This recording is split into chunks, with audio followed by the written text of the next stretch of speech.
В чукотском селе Мейни-Пильгана, считающемся национальным, живут последние представители удивительного народа – киреки. По данным переписи 2020 года, их в России осталось всего 23 человека. Большая часть из них проживает на территории Чукотки. В сегодняшнем выпуске мы покажем, как и чем живут современные киреки и чем отличаются от своих предков. Расскажем об их уникальных верованиях и о том, почему они с огромным почтением относятся к животным, считая, что у них есть душа. А если вы досмотрите выпуск до конца, узнаете, почему в мифах и сказках киреков особое место занимают женщины и дети. Поехали! К 17 столетию киреки занимали обширные территории от устья реки Апуки в северо-восточной части современного Камчатского края до Чукотского залива Анадырский лиман. Но с каждым годом число киреков неумолимо сокращалось. Сегодня киреки в основном используют русский и чукотский языки. Национальный кирекский язык, относящийся к чукотско-камчатской семье, сегодня, к сожалению, почти утрачен. Об их бытии известно чуть больше.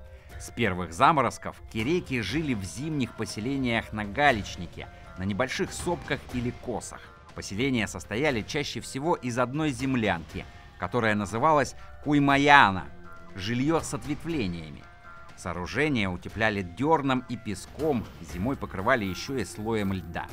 При этом в одной землянке располагалось несколько родственных семей, пользовавшихся одним очагом, но имевших собственные спальные зоны. Но в 20 веке основным жилищем киреков стали рубленные избы. С его середины началось переселение киреков в укрупненные новые поселки – Мейни-Пильгана и Хатырку. Все это способствовало ассимиляции и улучшало быт, но в итоге привело к утрате традиционной культуры. Когда-то на первом месте у киреков была охота на птиц и мелких зверьков. Пернатых ловили на морских скалах интересным способом. Весной на птичьих базарах спускали сверху сеть из жил кита. Птицы пугались, слетали с гнезд и запутывались в снасти. Рыбу киреки добывали с помощью остроги и специальных тупых стрел, сооружали запоры и плотины с узким проходом и глушили специальными дубинками. Кирекский фольклор достаточно своеобразен даже для северных народов. Например, в кирекских сказках практически отсутствуют любые описания. Они состоят в основном из причудливых диалогов, в которых участвует множество героев. Главным героем кирекского эпоса является ворон Кутти. Религию киреков вообще называют культом духов хозяев. Это значит, что они верили в неких сверхъестественных покровителей окружающего мира, помогающих и вредящих людям. Народ считал, что у каждого животного есть душа. Кости убитого зверя хоронили, а позвонки мужчины нанизывали на охотничий пояс. Чтобы задобрить душу убитого животного, на могилу помещали дары – юколу или вяленое мясо. Рядом с каждым поселением существовали молельные места, называемые камак, которые использовали для жертвоприношений.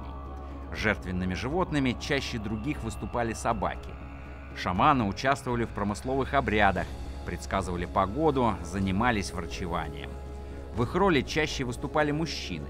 Женщины занимались магией, знали заговоры. Интерес представляет традиционный обряд погребения.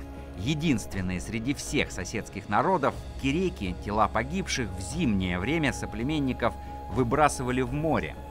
Умерших летом хоронили в земле, облачая в специально сшитый без узлов костюм. Важно, чтобы в одежде не было дыр, прорех, иначе раны появятся у родственников покойного. Традиционным семейным укладом киреков был матриархат. Главой семьи выступала женщина, принимавшая все важные решения и занимавшаяся торговлей. Это отразилось и в народных сказках.